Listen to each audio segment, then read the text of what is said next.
शुरू कर दिया तो नुकसान दावत का मतलब इतनी जल्दी जानकारी नहीं हो और हाथ डालेंगे तो आपको नुकसान होगा। तो मशरूम की खेती करने के लिए आपको प्रशिक्षण लेना चाहिए। मैं ये आज की 1 घंटे की क्लास हमारी है, इसमें हम आपको केवल जो बेसिक जानकारी है वही दे पाएंगे। ये हम नहीं कह सकते कि हम 1 घंटे की हमारी क्लास पढ़कर के आप मशरूम की जो है खेती करने के लायक हो जाओगे। बस इतनी जानकारी हो जाएगी कि हाँ मशरूम भी कुछ है, इसकी खेती करके हम लोग अपनी आमदनी बढ़ा सकते हैं, है ना, बिना अतिरिक्त खर्चा करें। तो इसकी जानकारी के लिए देखा तो मशरूम जो जैसे हमारे और पेड़ पौधे हैं उससे बिल्कुल हट करते हैं। पेड़ पौधों में आप देखें चाहे हमारी फसलें हैं उसमें हरा पदार्थ होता है ना, पत्तियां हरी होती हैं, और मशरूम एक ऐसी फसल है जिसमें हरा पदार्थ नहीं होता, जिसको क्लोरोफिल कहा जाता है। इसी वजह से इसको वो कहते हैं कि पर्णहरित, हिंदी में कहते हैं पर्णहरित। जो हरा पदार्थ है, पर्ण यानी पत्ती और उसमें हरा पदार्थ, तो पर्णहरित कहा जाता है हिंदी में, उसको अंग्रेजी में कहते हैं क्लोरोफिल। तो ऐसा मशरूम जो है उसको कह देते हैं ए क्लोरोफिलस प्लांट, अंग्रेजी में जो कहा जाता है ए क्लोरोफिलस प्लांट, जिसमें क्लोरोफिल नहीं पाई जाती। तो इसको देखते हुए पहले तो इसको भी हम लोग पेड़ पौधों में ही गिनती की जाती थी, जैसे हम कहते नहीं क्लोरोफिलस प्लांट। अब इसको मान लिया जाए कि प्लांट से अलग ही है, ये पौधा नहीं है, ये कुछ अलग ही है। तो इसको जो हमारी वनस्पति जगत है, वनस्पति जगत जान रहे हैं आप लोग, जो अगर पढ़े लोग हैं जिसको बाटनी कहते हैं।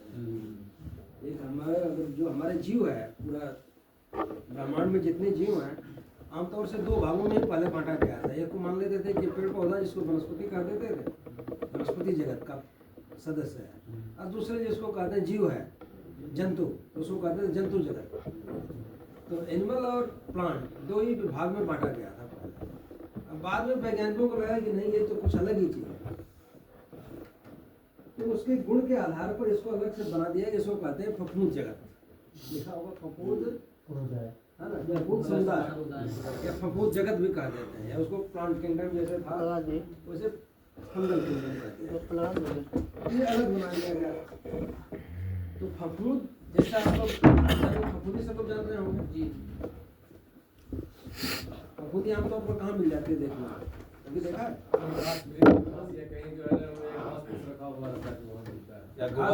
गोबर का जो है, हाँ वो उसको हाँ, खाने पीने की जो सामान है उसमें फफूंद लग जाती है। खासतौर से जैसे हम लोग अचार बनाते हैं, फफूंदी उसमें अगर अचार में थोड़ा खराबी हो गई तो खराब हो गया अचार, तो कहते हैं कि उसमें फफूंदी लग गई। और पता नहीं आप लोग क्या कहते हैं, हम लोग गाँव में कहते हैं भोपड़ गया, हाँ है ना, बफड़ी लग गया, बफड़ी लग गया, हाँ वही वाइट है। हाँ, वो वाइट आ जाता है, तो अचार खराब हो गया, फफूंदी लग गई। वैसे ही रोटी वगैरह रखी है या ब्रेड रखा है, अगर उसको ब्रेड के ऊपर भी लग रहा है, पुरानी ब्रेड रखी रहती है, उसको भी लग रहा है कि हरा हरा कुछ है या सफेद रंग का कुछ आ गया, वो सब फफूंदियाँ हैं। जो आप बता रहे थे गोबर के ऊपर या पुआल रखा है, उस पर भी आने लगती है। बारिश के मौसम में बारिश तो चाहिए ही। देखिए ये भी एक तरह का जीव है ना, जैसे पेड़ पौधे हमारे जीव हैं, ये भी जीव है। किसी जीव को जिंदा रहने के लिए बिना पानी के नहीं चलेगा, चाहे हम खुद हों, हमें पानी नहीं मिले तो कब तक जिंदा रहेगा बिना पानी के। और वैसे हमारे पेड़ पौधे हैं, खेती में अगर पानी नहीं लगाओगे एक समय में सूख जाएगा। तो वैसे ये भी है, पानी नहीं मिलेगा तो सूख जाएगा। तो पानी कम मिलता है आमतौर पर, ऐसे हम लोग पानी लगा देते हैं ना, पानी हम लोग नहीं लगाए तो पानी अपने आप कहाँ मिलेगा। हमारे बरसात होगी, बरसात जब होती है तो बरसात ये नहीं करते कि हम इस खेत में पानी देंगे उसमें नहीं देंगे, वो तो यूनिफॉर्म हो रही है, सब जगह सबके खेत में पानी पड़ेगा, है ना। तो बरसात जब होती है तो अपने आप सब जगह हो, चाहे घास का मैदान हो, चाहे बंजर जगह हो, चाहे खेती हो, सब जगह पानी पड़ जाएगा। और जहाँ ये सब चीज़ें मिलेंगी आपको, चाहे सूखा पेड़ पौधों की, चाहे पुआल जैसे रह गया है, पेड़ पौधों की पत्तियाँ हैं या सूखे पेड़ हैं, उनके ऊपर अपने आप ही उगता हुआ दिख जाएगा आपको। अगर बरसात में आप निकलेंगे सूखे पेड़ों के ऊपर, घास के मैदान में, कहीं पुआल पड़ा है ना, सब जगह आपको ऐसे लगेगा कि अलग अलग आकार के, अलग अलग रंग बिरंगे कुछ ये फफूंदियाँ दिखनी है, जिसको मशरूम कहते हैं। ये लिखा, इसकी परिभाषा ये है, यही है कि मशरूम जो है फफूंदी जगत के उच्च वर्ग का विशिष्ट प्रकार का कवक, यानी फफूंदी ही है। कवक का मतलब फफूंदी, विशिष्ट प्रकार का कवक का फलनकाय। फलनकाय, फलनकाय का मतलब है फल जैसी संरचना। फल तो बनता है जैसे हमारे पेड़ पौधों में फल बनता है, आम का फल है या अमरूद का फल है, तो वैसे फल तो नहीं कहेंगे इसको, फल की तरह का कुछ रचना बनाता है ये, जो आमतौर पर उचित माध्यम और वातावरण में उगता है। उचित माध्यम और वातावरण की जो बात हुई, माध्यम तो वही जैसे आपने कहा ना, ब्रेड मिल गई, पुआल मिल गया, गोबर मिल गया, ये तो माध्यम है जिसके ऊपर उगा। तो हर एक को उगने के लिए अलग अलग माध्यम है। आमतौर पर अगर देखें, जो हम लोग खेती कर रहे हैं, खेत बनाने की बात है। जैसे हमें कहा कि माध्यम वहाँ पर खेत है जहाँ उगेगा, और हर फसल के लिए माध्यम अलग अलग। जैसे गेहूँ उगाना तो उसका खेत हम अलग तरीके से तैयार करते हैं, और धान लगाना है तो उसमें अलग तरीके से तैयार करते हैं। धान लगाने वाले जहाँ खेत बनाए हैं उसमें गेहूँ बो रहे हैं तो गेहूँ सड़ जाएगा, नहीं होगा। तो माध्यम अलग अलग है। उचित माध्यम का मतलब यही है कि हर जिस मशरूम को उगना है उसके लायक माध्यम है कि नहीं, यानी खेत। और वातावरण की बात थी, तो कुछ मशरूम ऐसे हैं, जैसे वातावरण की देखें, जैसे इस समय हम लोगों का ठंडी पड़ रही है, तो ठंडा वातावरण है, ये तो गर्मी पड़ने लगेगी, बरसात होने लगेगी। तो ऐसे ही मशरूम को उगने के लिए अलग अलग मौसम चाहिए या वातावरण। कुछ मशरूम ठंडी में उगते हैं, कुछ गर्मी में उगते हैं, कुछ ठंडी गर्मी के बीच में उगते हैं। और हम लोगों को जो है पूरे साल भर में यही 3 तरह का मौसम मिलता है। क्यों? सर्दी, गर्मी, बरसात, यही तो मिलता है। तो ऐसा अगर मशरूम की प्रजातियां अगर हों कि हम अगर इनको बदल करके पूरे साल उगा सकें, सर्दी में सर्दी वाला मशरूम उगाएं, गर्मी में गर्मी वाला, और बीच का जो मौसम है बसंत का है, कह लें, या बरसात का, उसके लिए अलग, ठीक ना। तो पूरे साल मशरूम खेती किया जा सकता है।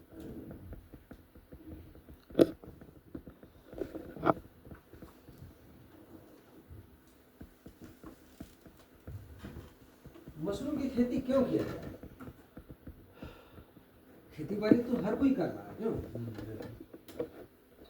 यहाँ बनाने का उद्देश्य बस एक ही है, हर कोई कुछ न कोई काम कर रहा है, और हम सबकी जो है एक इच्छा होती है कि हम जो कर रहे हैं उसे थोड़ा ज़्यादा कमा लें, है ना। ज़्यादा पैसा मिलेगा तो किसको खराब लगेगा, क्यों भाई? हर कोई चाहता है कि हमें ज़्यादा पैसा मिले। और खेती जो हम कर रहे हैं, सबके पास जो खेत जो निश्चित है, चाहे वो 1 बीघा हो, चाहे 1 हेक्टेयर हो, चाहे 4 बीघा हो, है तो निश्चित है खेत। और वो हमको लगता है कि दिन पर दिन कम ही होता जा रहा है। जितना हमारे पिताजी के पास खेत था, हमारे पास उतना नहीं है। हम अगर 2 भाई हैं तो बट गया, 4 भाई हैं तो 4 भाग में बट गया, तो खेत की संख्या हो गई कम। आदमी जितने थे उससे कहीं ज़्यादा हो रहे हैं, तो खाने वालों की संख्या बढ़ रही है, खेत हो रहा है कम, तो आमदनी तो कम होने लगी। कम खेत में कम ही पैदा होगा। अगर हमारा गेहूँ जो पैदा हो रहा था 1 बीघा में जितना, उतनी तो पैदा होगा, क्यों भाई? शायद खाद पानी और अच्छा बीज लगा दो, जिसको कहते हैं उन्नत खेती करना, उसकी भी ट्रेनिंग हम लोग कराते हैं। तो गेहूँ उगाने का अच्छा प्रशिक्षण ले लो और अच्छी बीज मिल जाए आपको, अच्छा खाद मिल जाए, और मौसम भी अगर साथ दे जाए, तो शायद जो आपकी पैदावार हो रही थोड़ा बढ़ जाए। थोड़ा बढ़ जाएगा। कितना बढ़ जाएगा? लेकिन बढ़ेगा तो ऐसा नहीं कि 4 गुना हो जाएगा, 1.5 गुना तक बहुत होगा 1.5 गुना हो जाएगा, उससे ज़्यादा नहीं बढ़ा पाएंगे।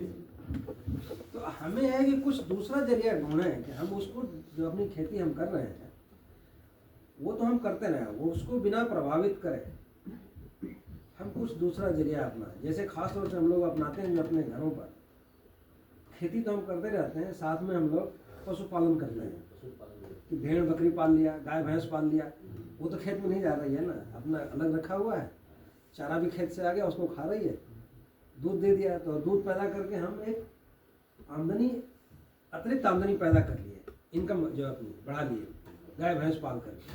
वैसे ही जो है हमारा मशरूम का भी काम है। मशरूम की फसल ऐसी है जो खेतों में नहीं की उगाई जाती है, जो आप बता रहे हो खेती किया है इन्होंने, तो आपने देखा होगा भाई, क्यों? क्योंकि कई बार होता है कि हम कहेंगे तो शायद आपको विश्वास ना हो, लेकिन जब आपका साथी जो किया हुआ है ना, वो जब बोलता है तो लगता है कि हाँ यार वो उसने किया है तो इसने सही बात है, क्यों है? इन्होंने किया है, उनको पता है कि मशरूम की खेती खुले खेत में नहीं की जा सकती, जहाँ तक धान गेहूँ उगाया जाता है, वो कमरे के अंदर होता है। बिल्कुल वैसे ही जैसे गाय भैंस को रखना है, गैया को बाहर खाना खिलाएंगे या चारा खिलाएंगे उसको, और फिर घर में ला करके बांध देंगे, क्यों? यही तो है।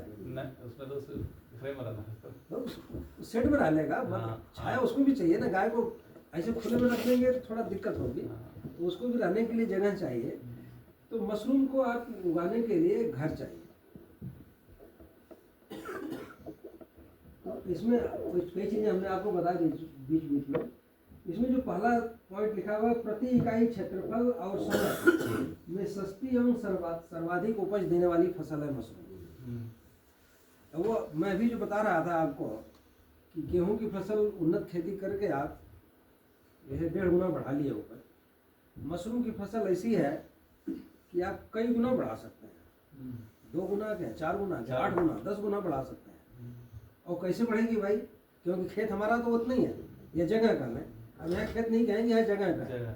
अगर एक कमरा हमारा जितना ये है, अगर यही कमरा लें, इस कमरे में हम लोग जो लगाते हैं मशरूम, आप देखें भाई, रैक बनाते हैं कमरे के अंदर। हम तो सर उसको जाली बना देते हैं, चलो लटका दिए, वो भी एक तरीका है। हमें है कि अगर इस कमरे में लटका दें, आमतौर पर अगर देखें, हमारे मैं बताऊँ, सबने देखा होगा, कोई नई बात तो नहीं है। घरों में जो हम लोग जब बचपन में थे गांव में, तो खास तौर से दही या मक्खन रखने के लिए छींके कहते हैं, शिकार कहते थे, रस्सी के बना देते थे, उसमें लटका देते थे। होता क्या था, एक ही उसमें कई लटका दिए। या और एग्जाम्पल दें तो जैसे अलमारी में सामान रखते हैं हम लोग, पटरा लगा देते हैं ना, एक ही जगह तो एक ही, उसमें एक ही जगह पर कई पटरा लगा के सामान ज़्यादा रख दिया हमने। अगर वो पटरा ना लगाए तो एक ही सामान रख पाएंगे। वैसे ही मशरूम की खेती करने के लिए या तो लटका दें, नहीं तो बांस या बल्ली के सहारे आप रैक बना देते हैं हम लोग। जैसे इतनी हाइट है, करीब 2-2 फीट के अंतर पर, जैसे अलमारी में पटरा डालते हैं, वैसे ही बांस का बना करके, बांस के पाया बना दीजिए या लकड़ी का, और उसको बांस ही लगा करके उसके रैक बना दो। तो जैसे ये बना हुआ है ना, यदि यहाँ पर 2 पाया लगा दिया और उधर 2 पाया लगा दिया, बीच में बांस ही लगा करके इसको जैसे पटरा बना दिया, ऐसे ऊपर यहाँ पर फिर बना दो, फिर बना दो। तो इतनी ऊंचाई पर हमें लग रहा है कि कम से कम 4 या 5 रैक बन जाए।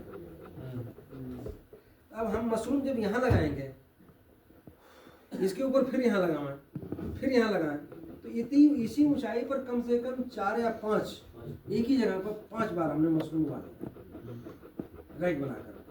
तो हम इस जगह की उत्पादकता 5 गुना बढ़ा दी। और हमें और बढ़ाना है, हवा में जगह की कोई कमी नहीं है।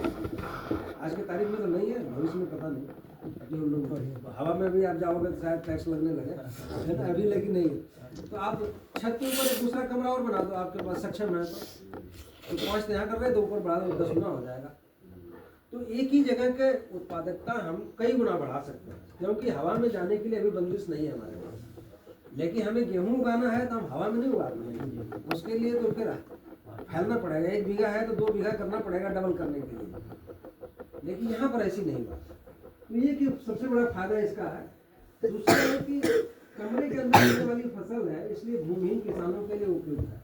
तो कुछ ऐसे भी हमारे किसान भाई हैं जिनके पास जमीन है ही नहीं, तो वो किस चीज़ की खेती करें, तो उनके लिए मशरूम सबसे उपयुक्त है कि अपने घर में उगा सकते हैं।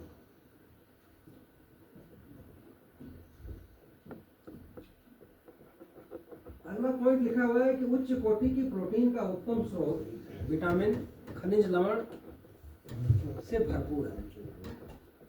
खास तौर से हम लोग जो खाना, जो भी सब्जी खा रहे हैं या रोटी खा रहे हैं, उससे हमारे शरीर को कुछ ना कुछ पोषक तत्व मिलता है और हर एक के पोषक तत्व की गुणवत्ता अलग अलग है ना। आप रोटी खाओगे तो केवल रोटी नमक खाओ, भाई नहीं मिलता तो भी खाते हैं लोग, ऐसा नहीं है ना। रोटी नमक भी खा लिए, नमक प्याज लायक नहीं खा लेते हैं लोग, नहीं क्यों, मजबूरी है। ऐसा नहीं, कोई नहीं चाहता है कि हमें दाल चावल रोटी सब्जी और सब कुछ मिले, पकवान मिले सब, क्यों, हर कोई चाहता है, लेकिन हमारी मजबूरी है कि नहीं मिल रहा। तो जब वो कम पड़ रहा है हम लोग को, या कहें कि केवल रोटी खाएंगे तो रोटी में जो तत्व हैं वही मिलेंगे, है ना। या कुछ लोग मीट खाने वाले हैं, क्यों भाई, मीट खाने के लोग, कुछ लोग मानना है कि मीट में कुछ अलग तत्व पाया जाता है, ये तो मीट और दूसरे जो पौधों से आने वाला खाना हमारा, दोनों में कुछ ना कुछ तत्व पाए जाते हैं। खास तौर से प्रोटीन की बात है जो हमारे शरीर के लिए आवश्यक है। तो प्रोटीन की गुणवत्ता जो इसमें लिखा ना, उच्च कोटि की प्रोटीन, प्रोटीन तो सब में पाई जाती है। चाहे आप मीट खाओगे उसमें प्रोटीन है, रोटी खाते हैं उसमें प्रोटीन है, दाल खाते हैं उसमें प्रोटीन है, सबसे ज़्यादा दाल में ही पाई जाती है। लेकिन कुछ एक तत्व ऐसे हैं जो ये साग भाजी वाले जो पदार्थ हम लोग खाते हैं, चाहे रोटी खाएं चाहे दाल खाएं या सब्जी खाएं, इसमें जो प्रोटीन पाई जाती है उसकी गुणवत्ता कुछ अलग है, मीट वाली गुणवत्ता अलग है। लेकिन मशरूम एक ऐसा खाद्य पदार्थ है जिसमें जो पौधे वाले हैं और मीट वाले हैं दोनों ही गुण पाए जाते हैं। तो हमारे शरीर के लिए जो आवश्यक प्रोटीन है उसकी गुणवत्ता की जो है, इसमें की जो है ज़्यादा अच्छी है। ज़्यादा अच्छाई क्यों मानी जाती है? प्रोटीन किससे बनी हुई है आपको पता है किसी को? Amino acids, correct. Amino acids मिल करके ही बनाते हैं प्रोटीन।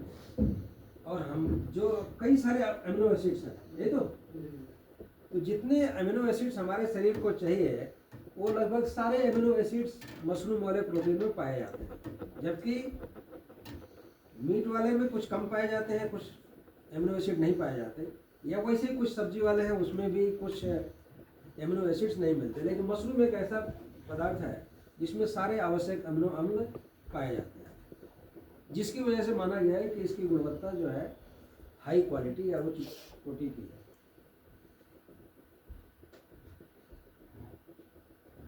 यानी कि कहने का मतलब इतने मशरूम उगा के अगर मशरूम खाते हैं तो हमारे लिए ज़्यादा लाभकारी है। एक तो धन अर्जित करने के लिए तो है ही है, हमारे शरीर के लिए जो तत्व की आवश्यकता है वो भी भरपूर मात्रा में इसमें मिल जाता है।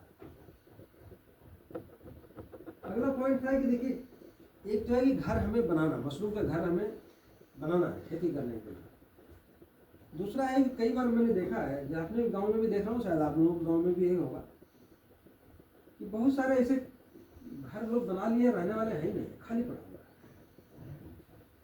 किसी का ऐसा न भी होगा, लेकिन काफ़ी लोगों के घरों में देखता हूँ कमरे तो बने हैं लेकिन रहने वाले को नौकरी करने कहीं बाहर चला गया। जैसे हम भी चले आए ना, हमारा कमरा तो खाली है गाँव में, है ना, किस काम का हो, हमारा भाई भी कहीं काम कर रहा है, उसका भी कमरा खाली है। तो गाँव में बहुत सारे कमरे खाली पड़े हैं, तो उन खाली कमरों का भी इस्तेमाल मशरूम की खेती में किया जा सकता है। इसके लिखने के बस इतनी था, पुराने घर या शीत गृह जैसे कोल्ड स्टोरेज थे, अगर खाली पड़ा है कोल्ड स्टोर, उसका भी इस्तेमाल किया जा सकता है। तो पुराना, हम कोल्ड स्टोर की बात तब नहीं कहेंगे क्योंकि कोल्ड स्टोर जिसके पास था वो बड़ा आदमी था, हमें आलू रखने के कोल्ड स्टोर रखा था ना, तो रखा जाता था कोल्ड स्टोर में, तो वो आम किसान नहीं है, तो कोल्ड स्टोर हमारे जो नॉर्मल किसान उनके पास नहीं है, लेकिन जिसके पास है वो उसका इस्तेमाल कर सकता है। तो हम तो मान कर रहे पुराने घर हम लोगों को आसानी से उपलब्ध हो सकता है, तो अगर जिसके पास है उस घर का इस्तेमाल मशरूम की खेती में कर सकता है। बस इतना है कि मशरूम की खेती करने के लिए कमरा बंद नहीं होना चाहिए, हवादार होना चाहिए, बस इस चीज़ का ध्यान रखना। उसमें खिड़की रोशनदान हो ताकि क्रॉस वेंटिलेशन हो जाए। आमतौर पर देखो, अभी तो नहीं लग रहा, ठंडी का मौसम है, लेकिन जब गर्मी होने लगेगी ना और खिड़की उड़की सब बंद कर दो, कुछ देर यहाँ अगर हम लोग बैठेंगे तो लगेगा कि यार इधर दम घुटने में रहा, बाहर निकलो, बाहर निकल के राहत लगती है। और फिर खिड़की अगर खोल दो तो लगेगा कि थोड़ा बैठने लायक है भाई। तो मशरूम को भी हवा, ताज़ी हवा चाहिए। तो अगर किसी के पास घर है और उसमें लग रहा है कि इस तरह की व्यवस्था, खिड़की रोशनदान की व्यवस्था नहीं है, तो उसमें खिड़की रोशनदान खुलवा लेना चाहिए, तो मशरूम के लिए अच्छा हो जाएगा। ठीक है। और किसी के पास वो भी अगर नहीं है तो घास फूस का भी जैसे छप्पर बनाते हैं हम लोग, छप्पर जान है, छप्पर या मड़ई भी लोग कहते हैं, कुछ लोग छप्पर मड़ई, तो ये आसानी से जो बन जाती है, लोग बनाते हैं आमतौर पर हम लोगों की तरफ जो है यही बांस बल्ली और दूसरे गन्ने की पत्ती या वो सरपत जिसको कपलों का देते हैं, पुआल है, ये सब लेकर झोपड़ी के जैसा, झोपड़ी है। झोपड़ी, हाँ वही झोपड़ी, छप्पर मड़ई जो भी अलग अलग ले लेते हैं। तो झोपड़ी बना करके भी मशरूम की खेती की जा सकती है, जो सस्ते में और आसानी से बन सकता है। हमारा झोपड़ी से सस्ता शायद कुछ नहीं है ना। तो सस्ता घर बनाने के लिए झोपड़ी का ही आप छत बनाइए घास फूस वाली, और उसी की दीवार, जिसको क्या कहते हैं, जो दीवार बनती है उसको, झोपड़ी की जो दीवार है, टटिया,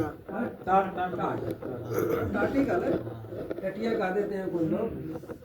तो वही उसी चीज़ का जो है आपको छत बनाना, मतलब कमरा बन गया, झोपड़ी एकदम बना ली, और उसी झोपड़ी में आप रैक लगा दीजिए, बांस का ही बना करके, आपका मशरूम घर बन के तैयार होगा।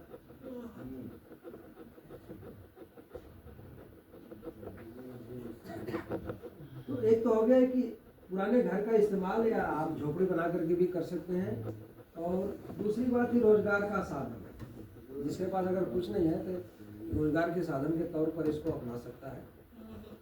और विदेशी मुद्रा अर्जित करने का आधार एक पॉइंट है, लेकिन हमें नहीं अभी कहेंगे कि विदेशी मुद्रा अर्जित करने का है कि बाहर एक्सपोर्ट किया जाए। बड़े पैमाने पर हो सकता है, मैं यही कहना था बड़े पैमाने पर होगा तब कि हम अगर चाहें कि 10-20 किलो या 50 किलो एक कुंटल मशरूम पैदा करके विदेशी मुद्रा अर्जित कर लेंगे तो वो नहीं है। हाँ, आप ज़्यादा मशरूम पैदा करके कर सकते हैं, या बड़ा लगा कर, बड़ा कई लोग कर रहे हैं, ऐसा नहीं है। या दूसरा तरीका इसका है कि समूह में खेती करें। अगर समूह में अगर मान लेंगे कि अगर एक कुंटल मशरूम पैदा करने वाले 10-20 लोग मिल जाए तो इकट्ठा मशरूम ढेर सारा हो जाएगा। तो समूह में खेती करके भी काम किया जा सकता है, बाहर भेज करके विदेशी मुद्रा अर्जित की जा सकती है। किसी को कोई दिक्कत तो नहीं लग रही है भाई?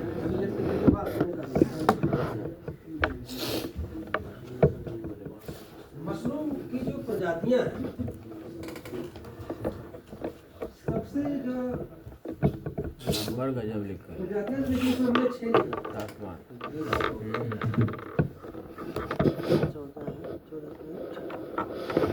जो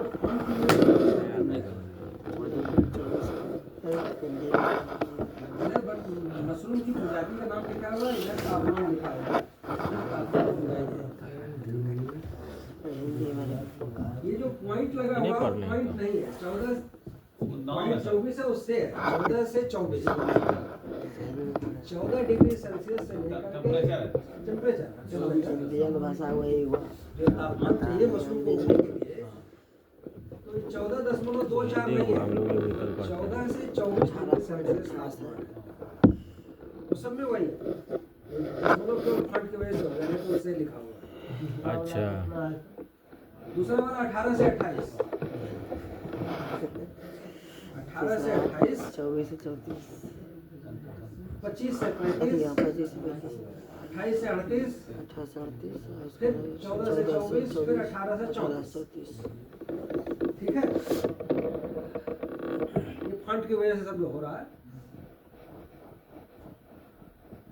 लेकिन अपने देश में जो होने को तो सारे मशरूम उगाए जा रहे हैं, लेकिन ज्यादातर अगर देखें बटन तो हो रहा है अपने मुझे। देश में सबसे ज्यादा बटन मशरूम की खेती हो रही है, और जिसके लिए तापमान जो है 14 से 24 डिग्री सेल्सियस, जो आमतौर पर सर्दी के मौसम में मिलता है। और ये तापमान अगर देखें तो हम लोगों को दिवाली जब आ जाती है, दिवाली के समय से मौसम लगता है थोड़ा ठंडा होता है और ठंडा मौसम रहता है लगभग होली तक। होली आ रही है अभी 13-14 मार्च में कहीं है ना, तो 15 मार्च होली तक ठंडी रहेगी, उसके बाद फिर गर्म होने लगेगा मौसम। तो मैं किसानों को यही बताता हूँ कि दिवाली के समय से लेकर के होली के बीच में जो समय है वो मशरूम की खेती करने के लिए, बटन मशरूम उगाने के लिए सबसे उपयोगी है। और बटन मशरूम की खेती का जो समय है लगभग एक फसल 3 महीने में, 2.5 महीने 3 महीने में पूरी हो जाती है। 2.5-3 महीने का समय कुल लगता है। तो हम लोग को देखें भाई, तो दिवाली लगभग आ जाती है कब, अक्टूबर नवंबर ऐसे आ जाए। तो अक्टूबर से लेकर के अक्टूबर नवंबर दिसंबर और जनवरी फरवरी मार्च में होली आ गई, यही ना फसल हो जाएगा। तो 2 फसल इस मशरूम की उगाई जा सकती है। अगर दिवाली के समय लगा दें, दिवाली के आसपास, तो दिसंबर में एक फसल पूरी हो जाएगी और फिर दिसंबर आखिर में जनवरी में दूसरी फसल लगा दें तो मार्च में जाकर पूरी हो जाएगी। तो 2 फसल मशरूम की ले सकते हैं एक कमरे के अंदर, ये जो भी आप कमरा बनाए हैं उसमें। फिर मौसम धीरे धीरे गर्म होने लगता है। तो ढींगरी मशरूम जो है दूसरी प्रजाति है जो जिसको ना बहुत ज़्यादा गर्म चाहिए ना बहुत ज़्यादा ठंडा चाहिए, बीच का मौसम चाहिए उसको, जिसको बसंत का मौसम कहते हैं, बसंत ऋतु, जिसके लिए तापमान 18 से 28 डिग्री चाहिए। तो इसकी खेती हम लोग करते हैं आमतौर पर मार्च से शुरू करते हैं, फरवरी के आखिर से भी शुरू कर सकते हैं। फरवरी के आखिर या मार्च से शुरू करें तो मार्च अप्रैल 2 महीना, मई में फिर गर्मी होने लगती है। तो फरवरी मार्च और अप्रैल का महीना के बीच में, और फिर दूसरी फसल जो है जब बरसात खत्म होती है, जब आपको दिवाली से पहले हल्की गर्मी हो जाएगी, जो मौसम होगा अगस्त सितंबर और अक्टूबर का महीना, मार्च अप्रैल, तो इस दौरान जो है ढींगरी मशरूम, तो सर्दी और गर्मी के बीच का जो मौसम है 2 बार आता है, एक तो दिवाली के पहले, दूसरा होली के आसपास। तो 2 समय आप ढींगरी मशरूम की भी 2 फसल ले सकते हैं। और इसकी जो फसल है कुल मुश्किल से 2 महीना भी नहीं लगता, 2 महीने के अंदर, 1.5 से 2 महीने के बीच में पूरी हो जाती है। अगर मार्च में शुरू करेंगे तो अप्रैल में खत्म, और उधर अगर अगस्त में शुरू करें या सितंबर में करें तो अक्टूबर में खत्म। तो ये 2 मौसम जो है ढींगरी मशरूम के लिए बिल्कुल उपयुक्त है। फिर मौसम और गर्म होने लगता है जब मई का महीना आ जाएगा, मई जून जुलाई अगस्त, ये 3-4 महीने ज़्यादा गर्म है। तो इस दौरान आपको दुधिया मशरूम की खेती करना चाहिए। दुधिया मशरूम और पुआल मशरूम, ये 2 हैं जो गर्म मौसम में हो जाते हैं। जैसे 40 डिग्री चल जाता है उसमें, तो उसको भी दिक्कत हो जाएगा। नहीं देखिए, 40 डिग्री का तापमान चला जाता है वो बाहर का तापमान होता है, कमरे का नहीं होता। देखो हम लोग जो बाहर में होते मेंटेन हैं करना होगा, वो मेंटेन करना तो अलग बात है। हम वैसे भी अगर आप देखो जो तापमान बताया जाता है 40, 45, 50 डिग्री भी हो जाता है, लेकिन होता है तापमान बाहर का, वो जो मौसम विभाग बताता है ना, वो बाहर का। जैसे इस समय बताया जा रहा है कि तापमान 2 डिग्री 3 डिग्री हो जा रहा है, वो बाहर का तापमान है। हम कमरे के अंदर सोते हैं ना, कमरे के अंदर कुछ ही कम रहता है। नहीं, बहुत फर्क होता है, बहुत फर्क होता है। टेम्परेचर में आप लगाओगे, वो थर्मामीटर जैसे हमारी घड़ी में बता रही है कि कितना तापमान है, तो ऐसा नहीं, यहाँ का बिल्कुल लोकल नहीं बता रही है। मौसम विभाग से ही वो लेती है, वो भी डाटा कहाँ से ले रही है, डाटा लेती है वहीं से। तो वो तापमान अगर देखेंगे आप, तो कमरे के अंदर का तापमान और बाहर के तापमान में बहुत फर्क है, बहुत फर्क है। आप बाहर जाओगे, यहाँ कमरे से बाहर निकलोगे, जैसे इस समय धूप निकली है, बाहर जाओगे तो लगेगा कि यहाँ से अच्छा वहाँ ज़्यादा रात है धूप में, और रात में अगर निकलोगे बाहर तो लगेगा कमरे में बढ़िया था यार, है ना। तो वो फर्क है कमरे के अंदर और बाहर में। गर्मी तो पड़ेगी लेकिन कमरे के अंदर तापमान औसतन कम रहेगा, लेकिन फिर भी ज़्यादा हो जाता है, कमरे के अंदर भी ज़्यादा हो जाता है। ये अपने में लिखा ना 38 डिग्री तक तो हो रही है, फिलहाल मशरूम 35-38 तक तो हो चला जा रहा है। लेकिन इससे ज़्यादा भी तापमान कमरे के अंदर हो सकता है जब गर्मी में बाहर दिया मौसम दिया जा में। सकता है सर, उसका ढेला दिया जाता है, दूध का बढ़िया होता है, इसका बिल्कुल, वही मैं कहने जा रहा था आपको कि हम लोग सबसे आसान काम लगता है मौसम को कमरे को ठंडा करने के लिए क्या करते हैं हम लोग आमतौर पर बड़े लोग हैं वो तो एसी लगा लीजिए। एसी खर्चीला है, एसी से कम सस्ता कूलर में लगाते हैं हम लोग। कूलर में तो कुछ है नहीं, कूलर में एक मशीन है जो पानी गिराती है और ऊपर वो लगा हुआ है, वही खस की टटिया लगी हुई है, वो पानी भिगाती है, उसको हवा डाल देगा, ठंडा हवा करके भेज देता है। ये तो है, वो थोड़ा सस्ता है, बिजली खर्चा लगे उसमें, बिना बिजली के तो वो भी नहीं चलेगा। दूसरा और तरीका है ठंडा करने का कि जो जूट वाली बोरी है उसको खिड़की पर लगा भिगा कर ऐसे टांग दीजिए, उसके ऊपर पानी डाल दो। अब बार बार उतार के थोड़ी भिगाएंगे, एक बार भिगा के टांग दिया और फिर उसको आप पानी छिड़क के उसको भिगा दो। अब उस भीगी हुई बोरी की वजह से पानी हवा जो आएगी ना खिड़की से होकर के वो ठंडी रहेगी। तो कुछ आप कमरे के तापमान को थोड़ा बहुत मैनिपुलेट करने के लिए बहुत अंतर नहीं होगा। जेट बनाने के लिए तो फिर आपको एसी वगैरह लगाना पड़ेगा। कूलर या जूट की बोरी भिगा करके कुछ तापमान को ठीक कर सकते हैं। ठीक है बात। समय होगा तब न एसी और कूलर लगाएंगे सर। मशरूम के रूम जो जैसे बनाएंगे तो समय होने के बाद ही मशरूम। हाँ हाँ वो तो है, वो सीधी सी बात है। जो कूलर लगाने की आई का नॉर्मल करिए, मौसम पकड़िए।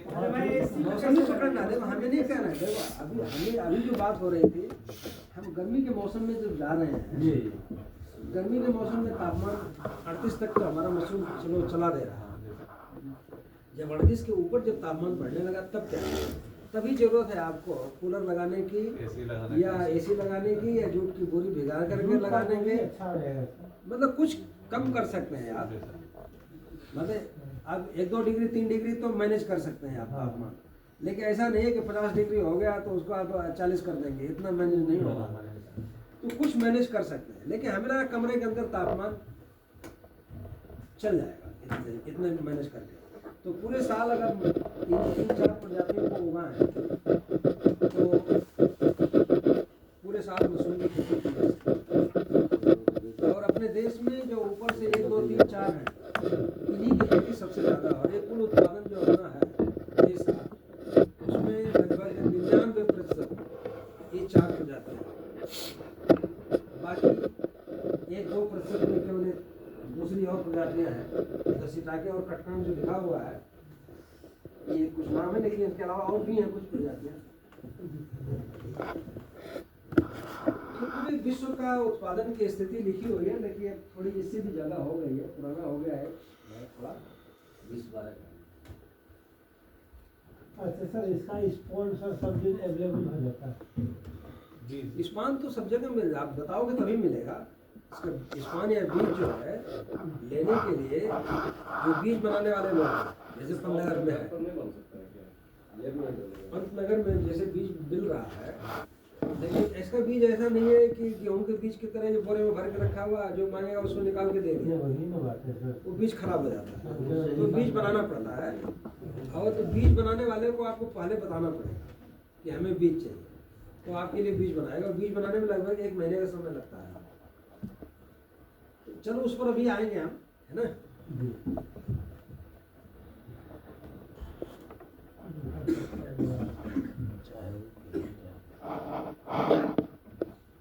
ये 2012 का डाटा है, इसके हिसाब से आप देख रहे हैं कि पूरे विश्व में भी बटन मशरूम का हिस्सा जो है लगभग 30%।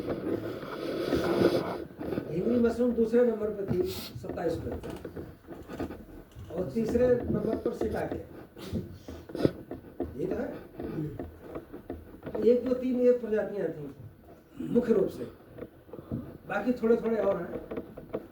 लेकिन जो नया स्थिति हो गई है वर्तमान समय में देखें तो धीरे धीरे दूसरी प्रजातियां ज़्यादा बढ़ी।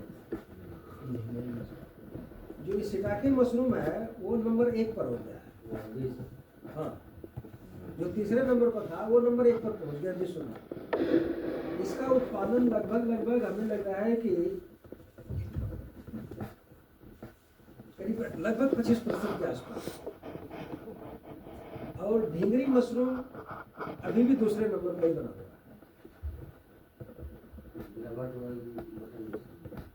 तीसरे नंबर पर बटन नहीं, तीसरे नंबर के बल्कि चौथे नंबर पर चला गया है बटन मशरूम। बटन मशरूम धीरे धीरे कम होता जा रहा है विश्व में, लेकिन दूसरी प्रजातियां बढ़ रही हैं। और उसके पीछे कारण है या तो लोगों की मांग और दूसरे खेती करने का जो तरीका, उसके ऊपर लोगों की लाइकिंग क्या होती है। ये उत्पादन की स्थिति है।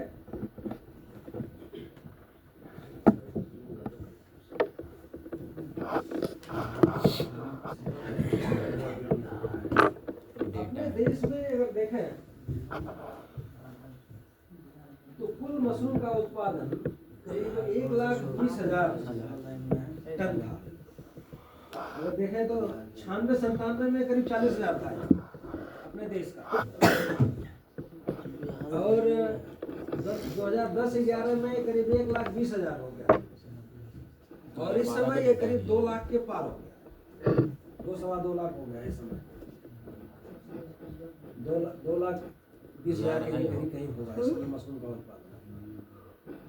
तो धीरे धीरे बढ़ रहा है। पंजाब के बाद और 2010-11 के हिसाब से अगर देखें तो पंजाब सबसे आगे था 60,000, मतलब आधा 1,20,000 से लगभग आई है, लेकिन उसमें 60,000 अकेले पंजाब कर रहा था, आधा और आधे में बाकी सारे प्रदेश थे। लेकिन वो भी स्थिति बदल गई है नए में।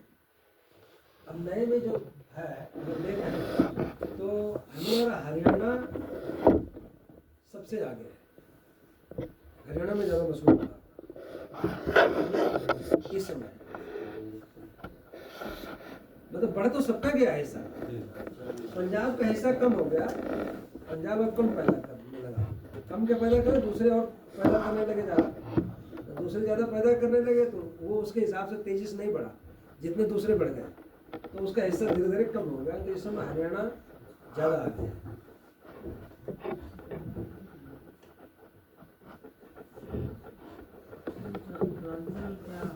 उत्तरांचल ये उत्तराखंड है। पहले उत्तराखंड का नाम पहले उत्तरांचल ही था, बाद में उत्तराखंड हुआ। तो उत्तराखंड बना ही था 2000 में, इसलिए 96-97 वाले में कुछ नहीं लिखा है। 2000 में बना, 2010-11 में करीब 8,000 ये यूपी में आ गया उस समय तो यूपी ही था, उस समय तो बंटवारा हुआ नहीं था। उत्पादन होता होगा लेकिन यूपी का हाँ यूपी के हिस्सा में, इस वजह से इसका नाम नहीं लगा है।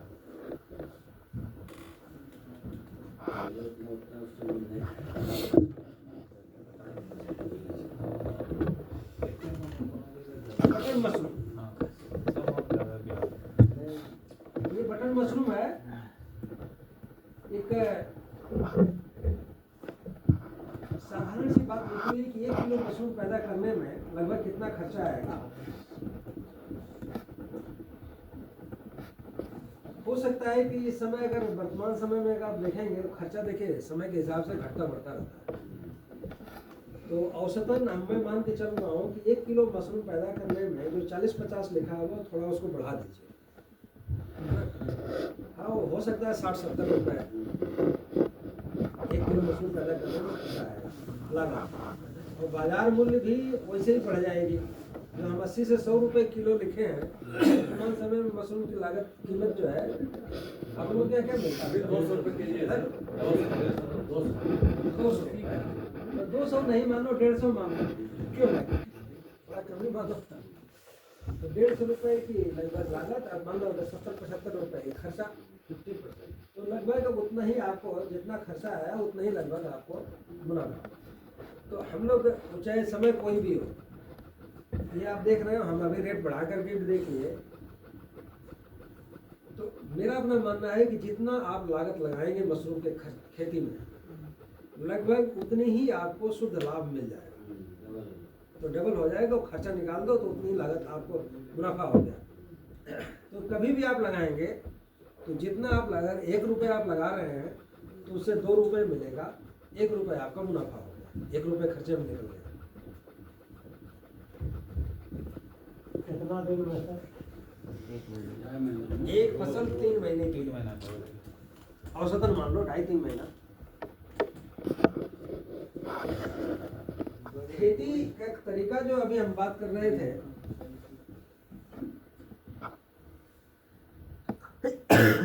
गेहूं का भूसा, धान का पुआल, जो भी आपको खेती बाड़ी से मिल रहा है, इस क्षेत्र में आमतौर पर गेहूं का भूसा बहुतायत से मिल रहा है। इस वजह से गेहूं का भूसा लिखा होगा। तो गेहूं का भूसा लेना है, उसमें कुछ एक खाद है आपको मिलानी है। एक तो देखिए, खाद मशरूम के लिए, बटन मशरूम के लिए 2 तरीके से खेती होती है। या तो किसान अपने यहाँ खाद बना रहा है, या बनी बनाई, जैसे बीज खरीद रहे हैं वैसे बनी बनाई खाद भी खरीद लेते हैं। जैविक खाद तो सर तो जैविक कालो, जैविक ही गोबर के खाद जैविक मान है क्या, है ना? मार्केट में तो कुल मिलाकर के गेहूं की से बनी हुई, गेहूं के भूसे से बनी हुई खाद, जैसे अपन अगर खाद बना करके बेचता है, वैसे हो सकता है आपके क्षेत्र में भी कुछ लोग हों, और नहीं है तो अपने आप खुद खाद बनाओ। तो खाद बनाने के लिए अपने घर पर अगर आप बना रहे हैं, मैं उसी की बात कर रहा हूँ कि अपने घर पर बनाना है। खाद अगर बनानी है आपको, तो गेहूं का भूसा लेना है, उसमें मुर्गी फार्म की जो खाद लिखी हुई है, जिसको पोल्ट्री में लोग कहते हैं, वैसे तो किसान नहीं मानता है। गुंडी जो निकलता है, मुर्गी का जो मुर्गी फार्म की खाद जो विषाणु निकलती है उसकी, तो उसको मिलाने से खाद अच्छी बनती है, लेकिन चांसेस होते हैं खराब होने के ज़्यादा। तो हम लोग मना करते हैं कि किसान न लगाए उसको, मुर्गी वाली खाद जो है, लेकिन फिर भी किसान लोग नहीं मानते हैं, लगाते हैं। तो मुर्गी फार्म वाली खाद मैं तो यही कहूँगा कि न लगाया जाए। दूसरा, भूसा जितना आपने लिया है, उसमें अगर 1 कुंटल अगर भूसा है, तो उसमें करीब 1 किलो यूरिया पड़ेगा। 1% के हिसाब मतलब होगा 100 पर 1, तो 100 किलो भूसा पर 1 किलो यूरिया, है ना? 1% यूरिया हो गई। फास्फोरस वाली खाद जो है, सुपर फास्फेट, वो भी 1 किलो। कैल्शियम अमोनियम नाइट्रेट दूसरी एक खाद है, जो करीब 3 किलो पड़ेगी। पोटास वाली खाद जो है वो 1 किलो पड़ेगी। गेहूं का चोकर और जिप्सम जान रहे हैं आप लोग? जिप्सम वो भी एक तरह की खाद है, जो आमतौर पर हम लोग का जो है ऊसर भूमि सुधारने के लिए खाद दी जाती थी प्लास्टिक में, जिसको जिप्सम कहते हैं, वो कैल्शियम सल्फेट। तो कैल्शियम सल्फेट जो आपको मिल जाएगा, तो जिप्सम ये दोनों ही चाहिए, चोकर और जिप्सम करीब लगभग 5%, मतलब भूसे की जितना लेगा 5-5 किलो, लगभग 5 किलो 6 किलो, ये इतनी सामग्री चाहिए। और इन सबको भूसे को पहले भिगाना है। भिगाने के लिए कोशिश करना है कि पक्का अगर फर्श हो तो अच्छी बात है, नहीं पक्का फर्श है तो पॉलीथीन बिछा के भूसा बिछा दो। मिट्टी में अगर ऐसे मिट्टी पे डाल देंगे तो भूसे में मिट्टी मिल जाएगी, और कुछ दूसरे हानिकारक सूत्रकृमि और बैक्टीरिया जो आप कह रहे हो, कुछ दूसरे हानिकारक फफूंदियाँ, इन सबका प्रकोप हो सकता है। तो कोशिश करिए पक्का फर्श, पक्के फर्श में भूसे को डालिए, उसको अच्छे तरह से भिगाओ। और एक चीज़ और कोशिश करना है कि अपने घर पे आप खाद बना रहे हैं तो भूसे की मात्रा कम से कम 3 कुंटल होना चाहिए। 3 कुंटल से आप भूसे से खाद बनाएंगे तो अच्छी खाद नहीं बनेगी आपकी, वो खराब हो सकती है। तो 3 कुंटल भूसा कम से कम चाहिए, ठीक है बात। और मैं तो ये कहता हूँ कि अगर बायो नहीं है तो खाद बनाना है, हमारे पास नहीं है, अगर लग रहा है कि 3 लोग मिल के बना दो, 1-1 कुंटल 3 लोग दो, और उसे भूसा बनाओ, और फिर वैसे बराबर बांट लो खाद बना के। और अगर तीनों अलग अलग खाद बनाने लगे 1 कुंटल से तो नहीं बनेगी खाद, खराब हो जाएगी। तो 3 कुंटल भूसा होना चाहिए। तो भूसे को अच्छी तरह से भिगाना है, और भीगे हुए भूसे में ये सारी सामग्री मिलानी है। सामग्री का नाम किस तरह बोलिए, सामग्री बताइए। भूसे के बाद यूरिया, उसमें लिखा है urea 1 kilo, super phosphate 1 kilo, calcium ammonium nitrate 1 kilo, 3 kilo चाहिए, और पोटास वाली 1 किलो, गेहूं का चोकर और जिप्सम ये 5-5 किलो। ये सारी सामग्री भूसा भिगाने के बाद उसमें मिलाना है और मिला करके उसका ढेर बनाना है। भूसा इकट्ठा सारी मिलाकर अच्छी तरह से मिक्स कर कैसे करेंगे? वो पंजी आती है, पंजी देखा? पंजा जैसे। हाँ, पंजे जैसा होता है ना, उसमें ये जो फावड़ा है, फावड़ा की तो ब्लेड लगी हुई है, वहाँ पर सरिया लगी होती है कि भूसे में घुस जाए। फावड़े से अगर भूसे को काटेंगे तो नहीं कटेगा, तो पंजी से ही कटती है। तो पंजी और बेलचे के सहारे अच्छी तरह से उसको सब मिक्स करना है, सारी सामग्री को, उसका मिश्रण बना करके उसका तब ढेर बनाना। और ढेर बनाते समय ऐसा नहीं करना चारों तरफ इकट्ठा करके बड़ा गोला बना दो, ऐसा नहीं करना। ढेर बनाना है आपको, करीब उस ढेर की चौड़ाई 1.5 मीटर और ऊंचाई भी लगभग 1.5 मीटर, बस। इससे ज़्यादा चौड़ा नहीं करना, इससे ज़्यादा ऊंचा नहीं करना। सामग्री के हिसाब से उसकी लंबाई बढ़ा लो। अगर कम होगा तो छोटी बनेगी ढेर, ज़्यादा होगा तो और लंबी बन जाएगी। तो ढेर लंबाई बढ़ा सकते हैं जितनी सामग्री उसके हिसाब से, चौड़ाई और ऊंचाई नहीं बढ़ाना, ठीक। और जिस दिन ढेर बनाते हैं उस दिन को मानते हैं कि अब खाद बनाने की प्रक्रिया शुरू होगी, तो उसको गिनते हैं शून्य दिवस। और जिस दिन बना दिया ढेर, शून्य दिवस हो गया, उससे 6 दिन तक, 6वें दिन खाद की पलटाई करेंगे। जो ढेर बनाया उसको पलटना है और शून्य से लेके 6वें दिन तक बीच में कुछ काम नहीं करना। केवल एक ही काम है, क्योंकि खुले में आप बनाएंगे तो हवा लगने से या धूप लगने की वजह से का ऊपरी हिस्सा सूखने लगेगा, तो उससे बचने के लिए उसके ऊपर पानी का छिड़काव करना है। लेकिन पानी का इतना ही छिड़काव करना है कि पानी बह न जाए नीचे, तो सारी खाद बह जाएगी। तो पानी छिड़क करके उस भूसे को गीला रखना है केवल, बस, जो सूख रहा है, बस इतना ही काम है। फिर 6वें दिन उसको पलटना है, तो वही पंजी और बेलचे से पलटना है। कोशिश करना है कि ऊपरी हिस्सा जो सूख रहा था थोड़ा, वो उसको अलग कर लो, बीच वाले हिस्से को अलग करो और फिर दोबारा ढेर बनाइए। या कोशिश करना है कि दोबारा ढेर बनाते समय बाहरी का हिस्सा जो सूख रहा था वो बीच में चला जाए, बीच वाला फिर ऊपर आ जाए। तो पलटते समय इस चीज़ का ध्यान रखना है। तो 6वें दिन पहली पलटाई हुई, फिर 10वें दिन दूसरी पलटाई हुई। पलटने का तरीका वही है, बीच में केवल पानी छिड़कना है अगर सूख रही है खाद। 10वें दिन दूसरी पलटाई और हर 3 दिन के बाद फिर पलटना है। 10वें दिन के बाद फिर 13वें दिन, फिर 16वें दिन, 19वें दिन, फिर 22वें दिन, 25वें दिन और आखिरी पलटाई होगी 28वें दिन। तो लिखा ना 20 से 28 दिन, तो हम 28 दिन के बाद करें। 20 दिन में खाद तैयार होती है, केवल जो खाद बनाने वाली जो अपना लगा रखे हैं लोग यंत्र उसमें, तो हमें 28 दिन में खाद बनकर तैयार होती है। तो 28वें दिन खाद जब पलटाई करेंगे तो खाद आपकी बनकर तैयार हो जाएगी। अब खाद बनकर तैयार होगी जिसको कहा गया है कंपोस्ट, ठीक। इसमें कहीं गोबर की खाद नहीं मिलाई गई है। कुछ लोग पूछने लगते हैं कि गोबर की खाद भी तो कंपोस्ट है, उसमें मशरूम हो जाएगा? नहीं, उसमें नहीं होगा। तो आपको इस गेहूं के भूसे से बताए गए तरीके से ही खाद तैयार करना है, उसको कंपोस्ट ही कहा जाता है। और उस कंपोस्ट में बीज मिलाना है। तो बीज यानी स्पान को अभी हम लोग बात कर रहे थे कि उसको बनने में भी 1 महीने का समय लगता है और इस खाद बनने में भी 28 दिन यानी 1 महीना लग गया। तो आप जब खाद बनाने की प्रक्रिया शुरू कर रहे हो उसी समय बीज बनाने वाली जो संस्था है उसको बता दो कि हमें इतना बीज चाहिए, ठीक है।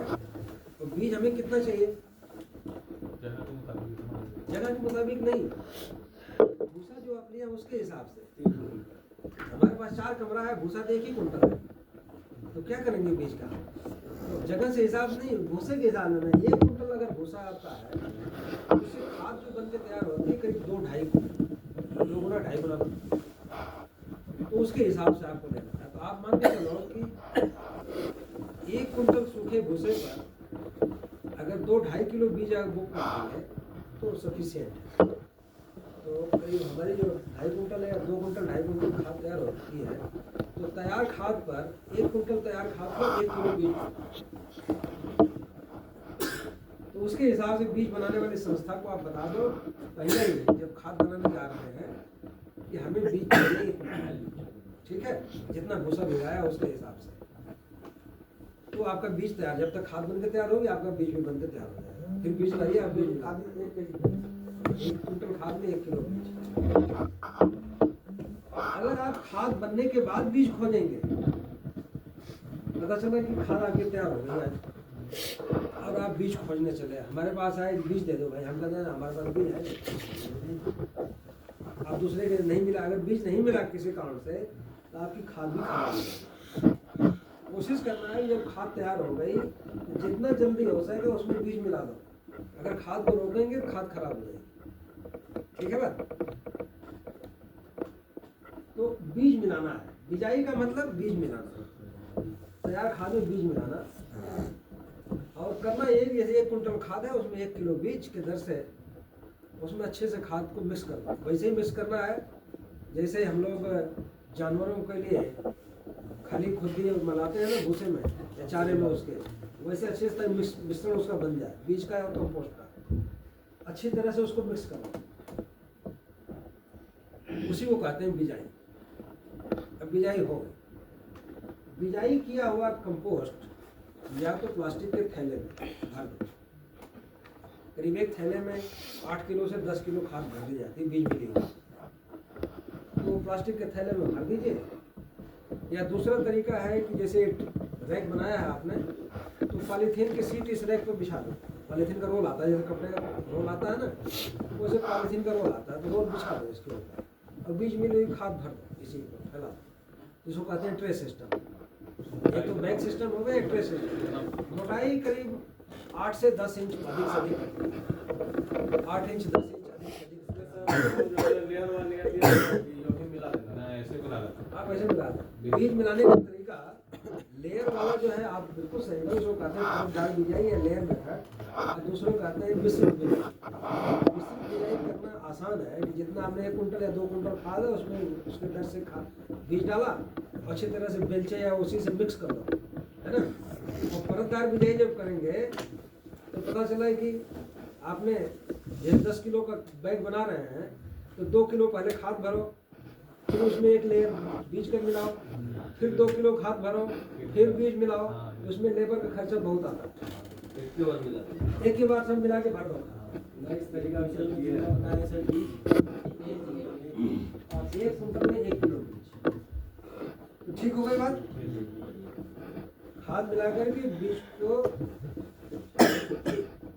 मिलाया खाद में और बीज थैलों में भर दिया खाद, या ट्रे सिस्टम में जैसा चाहो वैसा लगा दो, और एक थैले में करीब 8 किलो 10 किलो खाद बन जाएगा।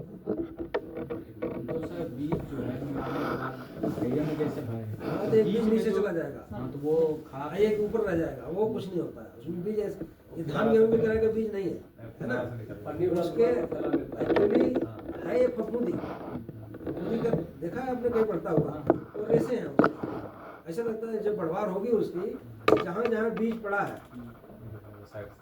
वहीं से लगता है कि रुई के फाहे की तरह कुछ रेसा सा निकलना शुरू हुआ, अब वो खाद में फैलने लगेगा। और जैसे एक बीज नीचे पड़ा हुआ है यहाँ पर, एक बीज यहाँ पड़ा हुआ है, इसका रेसा इधर बढ़ेगा, इसका रेसा इधर बढ़ेगा, दोनों रेसा एक आपस में मिल जाएंगे। ऐसे धीरे धीरे जहाँ जहाँ बीज होगा सब जगह रेसा मिलकर पूरे खाद में जाल बना देते हैं। हाँ हाँ, तो वो जो है ये ढिंगरी लगा हुआ है आपका। तो हमें कहना है कि जो पूरे भूसे में या पूरे खाद में पूरा जाल बना देगा, उसको कहते हैं कवक जाल, कहते हैं कवक जाल। तो जब पूरे खाद में लग रहा है कवक जाल फैल गया तो मानते हैं कि बीज फैल गया पूरे खाद में, ठीक है बात। तो अब अगली चीज हमें वही चीज करनी थी जो आपने पहले करवा दी, जो लिखा है 12 से 14 दिन का समय। तो बीज जिस दिन मिला दिया उससे 12 से 14 दिन का समय लगता है, तो पूरे खाद में कवक जाल फैल जाता है। लगभग इतना समय लगेगा अगर तापमान सही है। तो बीज फैलने के लिए तापमान जो चाहिए बटन मशरूम में वो करीब 22 डिग्री सेल्सियस, थोड़ा बहुत आगे पीछे चलेगा, 22, 23, 24 डिग्री सेल्सियस तापमान अगर है तो बटन मशरूम का बीज बहुत अच्छे से फैलता है। और ठंडा अगर हो गया तो बीज देरी से फैलेगा, उसकी बढ़वार रुक जाती है। तो 12 से 14 दिन में बीज फैल गया। अब उसके ऊपर एक मिट्टी है, केसिंग जो लिखा हुआ है, एक विशेष प्रकार की मिट्टी है तैयार की जाती है, उसकी जरूरत है, केसिंग मिट्टी। केसिंग मिट्टी या उसको हिंदी में कहते हैं आवरण मृदा। आवरण का मतलब है ढकना, मृदा का मतलब मिट्टी, ऐसी मिट्टी जिसे ढका जाए। तो बीज फैलने के बाद थैलों को खोला जाएगा और उसके ऊपर इस आवरण मृदा से ढका जाएगा। आवरण मृदा करीब खाद के ऊपर 1.5 से 2 इंच मोटी पड़ेगी, ठीक है बात। बेड वाला में बेड वाला में बता रहा बेड वाले में चाहे बैग में, दोनों में बैग में कैसे खुलेगा बैग। ये ढिंगरी आप दिखा रहे हैं, ढिंगरी की बात हम नहीं कर रहे हैं, हाँ अभी हम बटन की बात कर रहे हैं। हाँ, तो उसमें आप जैसे बैग आपने खाद भर दिया है, आपको पॉलीथीन के बाहर से ही लगेगा कि कवक जाल फैल गया, हाँ, पूरा जाल हो ठीक हो गया। हाँ। अब ऊपर जो मुंह था ना उसका, जहाँ पे भरा गया था, जो बंद है, उसको मुंह खोलो थैले का, मुंह थैले खोल करके वो कर दीजिए, आप मोड़ दीजिए, पूरी पन्नी नहीं हटानी है, पन्नी ऐसी रहेगी और मुंह ऊपर खुलेगा। हमें बताना है आपको, बताइए।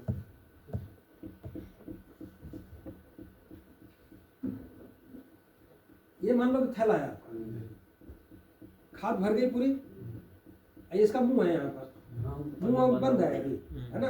अब इसका मुंह खोल देंगे, अब मुंह खोल देंगे तो ये तो ऐसे दिख रहा है, लेकिन सर्कल होगा ना, सर्कल होगा तो आप चारों तरफ मुंह उसका मोड़ दो और पूरे खाद का ऊपरी सतह दिखने लगेगी आपको, ठीक है बात।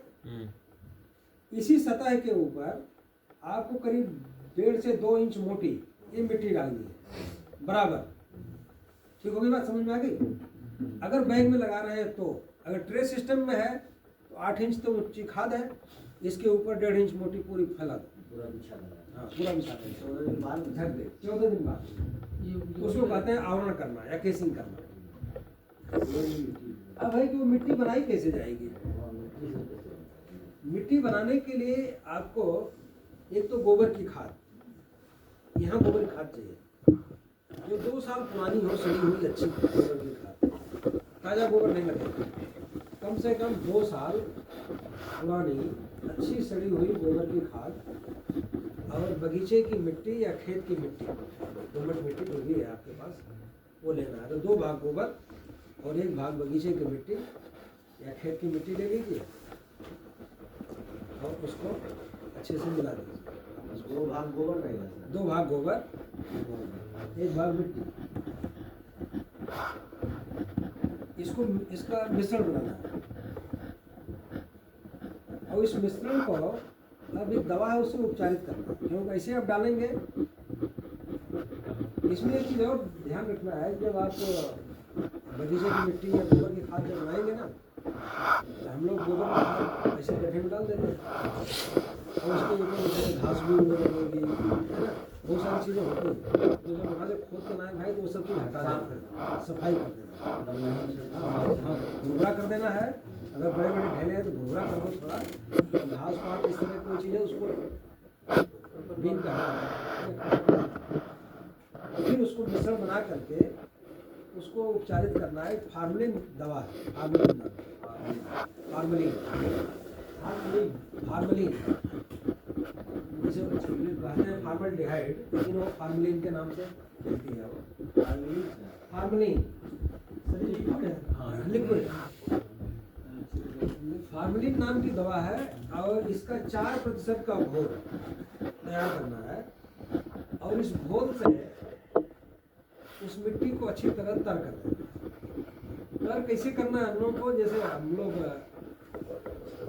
गांव में देखा होगा आपने, सीमेंट और रेता का जो मिश्रण बनाते हैं, मसाला सर, सीमेंट और रेता मिलाया और फिर उसको बीच में गड्ढा बनाते हैं और उसमें पानी भर देते हैं और फिर फावड़े से वो करके और मसाला तैयार हो गया। पानी इतना ही डालते हैं कि मसाला ऐसे पानी है ना, बिल्कुल वैसे ही करना है आपको। इस फार्मिन का घोल बना करके उसमें डाल दो और इतना भी नहीं डाल देना है कि वो बहने लगे, बहेगा कि अच्छे से नम हो जाए, बस आपको उसे फार्मिन के लिए दवा से वो पानी से सोख लिया मिट्टी में। अब उसको ढेर बना दो, और ढेर बना करके पॉलीथीन से उसको ढक दो, तो फार्मिन ऐसी दवा है वो उड़ जाएगी। तो उड़ जाएगी तो पता चला कि आपकी मिट्टी उतारी थी नहीं, इसलिए उसको ढेर जो बनाया उसको पॉलीथीन से ढक दो। ऐसे ही ढक देंगे तो हवा चलेगी तो उड़ जाएगी। तो उसको जहाँ ढेर के ऊपर पड़ गया, गीली मिट्टी जैसे देखो पहले पता नहीं पत्थर से भी चाप सकते हैं, प्लास्टिक है ना उड़ा प्लास्टिक उड़ने से मतलब नहीं, उसको सील कर देना है। मिट्टी को साड़ देंगे। मिट्टी का गीली मिट्टी से चारों तरफ मेड़ बना दो, पैक कर देना। पैक कर दो।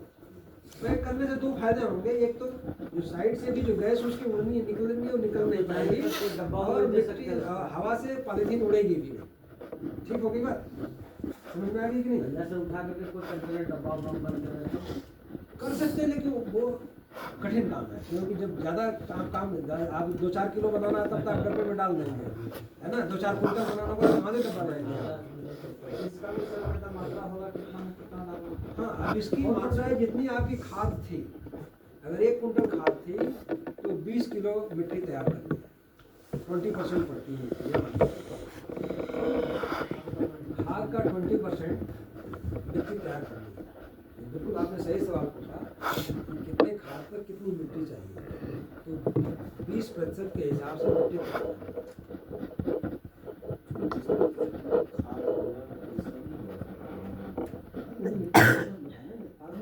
फार्मिंग तो वैसा कुछ है नहीं, हमें तो मिट्टी बनानी है। फार्मिंग तो 4% ही डालना है सर। बस आप गोबर और मिट्टी का जो मिश्रण तैयार कर रहे हो वो करीब 20 किलो है। ठीक, अब उसके बाद आप मिट्टी डाल देंगे। मिट्टी जो उपचारित मिट्टी है, जो पॉलीथीन से ढक दिया, आइए मान के चलते हैं कि कम से कम 2 दिन ढका रहे हो, 48 घंटे। ये मान के चलते हैं 48 से 72 घंटे लिखिए 20 kg ढका रहना चाहिए, लेकिन कम से कम 48 घंटा तो जरूर ढका रहे। तो 48 घंटे में उपचारित हो जाएगी मिट्टी, उसमें कुछ अगर हानिकारक जीव जंतु होंगे तो खत्म हो जाएंगे और मिट्टी आपकी बिल्कुल उपचारित होकर तैयार हो जाएगी। तो अब उस उपचारित मिट्टी को जो आपने थैला जिसमें कवक जाल फैल गया है, उसके ऊपर 1.5-2 इंच मोटा परत बिछा दो। बराबर कोशिश करना है कि बराबर डालना है। अब देखो, बराबर डालने के लिए ऐसा लगता है जैसे हम लोगों ने थैले में मिट्टी खाद भरी है, बीज मिलाने के बाद हो सकता है कि वो बराबर न हो। आप खाद में जो थैले में भरा मुँह उसका बंद कर दिया, तो अब जब आप खोलेंगे थैला तो हो सकता है कि कहीं लगे कि ऊंचा है, कहीं तिरछा हो गई, ऐसा हो सकता है। तो मिट्टी बराबर कैसे पड़ेगी? अब जहाँ गड्ढा होगा वहाँ ज़्यादा पड़ जाएगी, यहाँ कम पड़ जाएगी। उसको करने के लिए आप थैला जब खोलो या आपकी ट्रे में है दोनों ही, उसको हाथ से तोड़ दो ऊपर की परत को और उसको बराबर कर दो। ठीक है, अब बराबर हो जाएगा। अब मिट्टी डालेंगे तो बराबर पड़ेगी। तो हाथ से पहले तोड़ के उसकी लेयर को, सतह को बराबर कर दीजिए एक समान, और फिर उसमें बराबर मिट्टी करीब 1.5-2 इंच मोटा डाल 2 इंच 2 इंच मान के चलो। 2 इंच कुल मिला के मान लें 1.5 इंच से कम ना हो, वही तो 2 इंच और 2 इंच से ज़्यादा भी जरूरत नहीं है। 1.5 से 2 इंच के बीच में आप डाल सकते हैं। तो मिट्टी डालने के जब मिट्टी डाल देंगे तो जो कवक जाल फैल रहा था खाद में, अब वो धीरे धीरे मिट्टी में फैलने लगेगा। ठीक है, नीचे से ऊपर तक घुस जाएगा, वो मिट्टी में फैलेगा। तो जब मिट्टी में कवक जाल फैल जाए, जिसमें लगता है करीब 12 दिन 14 दिन 10-12 दिन 14 दिन लग जाता है। तो केसिंग में बिजाई के तो करीब जो खाद में बीज फैलता है, खाद में जो बीज फैलता है उसको कहते हैं कि उसको स्पान रन करना है या बीज फैलना। इसको जो केसिंग मिट्टी में फैलता है उसको कहते हैं केस रन करना। तो जब केसिंग मिट्टी में भी अच्छी तरह से वो कवक जाल फैल जाएगा और आपको लगेगा कि अब उसमें ऊपर से मिट्टी में भी दिखने लगता है, ऊपर आ गया कवक जाल। लेकिन जिस दिन आपने केसिंग मिट्टी डाल दिया है, उस दिन से अब रोज पानी का छिड़काव करना है। जब तक थैला नहीं खोला गया था तब तक पानी की जरूरत नहीं थी। लेकिन अब केसिंग मिट्टी जब पड़ गई तब रोज पानी का छिड़काव करना है मिट्टी के ऊपर, मिट्टी को गिरा रखना है और इतना पानी डालना है कि केवल वो मिट्टी सोख ले। मिट्टी के ऊपर पानी दिखाई नहीं देना चाहिए, ठीक है। तो बहुत ज़्यादा पानी नहीं डालना, कुछ लोग भर देते हैं और कुछ लोग बिल्कुल नहीं डालते हैं, एक लहरा धूल हो गई, तो दोनों कंडीशन नहीं करना, पर इतना ही डालना है कि पानी उसमें भरे नहीं, और हथेली से करो तो पानी लग रहा हथेली न हो। अब फिर 24 घंटा में मतलब फिर जलेगा तो हो भी जाएगा, डेली वही जला रोज आपको सुबह एक बार पानी देना है केवल, ज़्यादा ऐसा नहीं है कि बहुत ज़्यादा करना है। सुबह आप एक बार जब सफाई करने निकलेंगे तो सुबह एक बार जो है पानी छिड़क दीजिए, उतना ही काफ़ी है। तो रोज़ एक बार आपको पानी छिड़काव करना है, तो करीब 12-14 दिन के बाद छोटे छोटे मशरूम बनना शुरू हो जाएगा, और 3-4 दिन में ही वो तोड़ने के लायक हो जाता है। ऊपर आने के बाद मतलब 3-4 दिन में तोड़ के खा सकते मशरूम जो है जैसे कब क्या लाया, उसमें 12-14 दिन बाद लगेगा छोटे छोटे जो मशरूम बनना शुरू हो गए, हैं। और 3-4 दिन में बड़ा मशरूम बनकर तैयार हो जाएगा हाँ। और तोड़ने लायक हो जाएगा। फिर वो जब उसके बाद फिर रोज मशरूम तोड़ा जाएगा। आप बड़ा मशरूम तोड़ेंगे, छोटा छोड़ देंगे। फिर उसमें पड़ता जाएगा, रोज तोड़ना है फिर मशरूम आपको। तो रोज तोड़ते रहेंगे मशरूम, तो करीब 2-2.5 महीने में, 2 महीना मान लो, 1 महीना लगभग आपको लग गया, 12-14 दिन लग गया आपको बीज फैलने में, केसिंग में भी लगभग लग गया, तो 1 महीने बाद लगभग आपको मशरूम मिलना शुरू होगा। 1 महीना तो चला गया बीज फैलने में, अब आगे 2 महीना लगभग मशरूम आप तोड़ेंगे। हमने बताया था 3 महीना लगभग, तो 2 महीना मशरूम आप तोड़ेंगे तो उसमें आपको कम से कम, मैं मान चलता हूँ कि 15 किलो के आसपास मशरूम मिल जाना चाहिए। ये लिखा 12 से 18 किलो मशरूम। 15 किलो तो बीच में हो सकता है। एक कुंटल तैयार खाद जो आपने लगाया है, 10 किलो का अगर थैला बनाए थे यानी 10 थैली से आपको 15-20 किलो मशरूम, 15 से 20 किलो के बीच में मशरूम मिल जाना चाहिए। रेट क्या रहेगा सर इसका? रेट तो आप ही तो पता है, हम तो अलग अलग जगह अलग अलग रेट है। मशरूम का रेट जो है औसतन 100 रुपये, 150 रुपये, 200 रुपये, जैसी मार्केट मिल जाए। जगह जगह अलग रेट, जगह का अलग अलग रेट। तो इस तरह से आप बटन मशरूम की खेती कर लेंगे।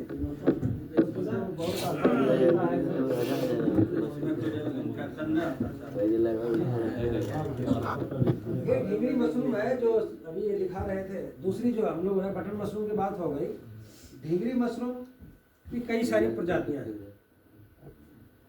तो नीचे पाया गया है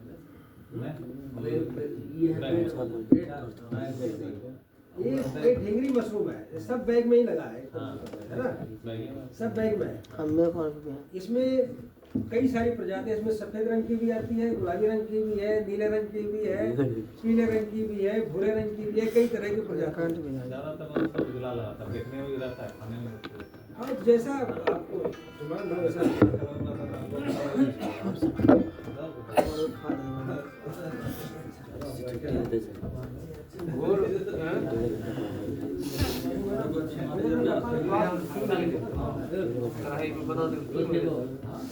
कढ़ाई बनावे तेरा भट बगलू रे ना तीनों जना है, तीनों अच्छा इसको बनाने के लिए आप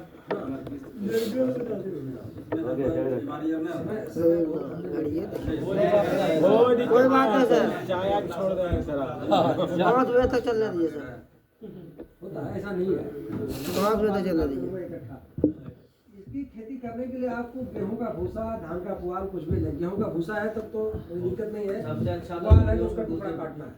सबसे अच्छा तो भूसा में थैली हाँ, दूसरा में अच्छा गेहूं का हाँ, तो ये तो ढींगरी मशरूम में खाद नहीं बनाना है, खाद नहीं, उसको डायरेक्ट ही करना। तो आपको भूसा या पुआल जो भी आपने, उसमें उसको केवल भूसे को आपको पानी में भिगाना है। भूसा जो है गेहूं का, उसको रात भर भिगा दो, शाम को भिगा दीजिए, और जिस पानी में भिगा है उसमें करीब 100 लीटर पानी में 7 ग्राम बोरोस्टिन और 100 मिलीलीटर फार्मलिन, इन दोनों का घोल बनाना है।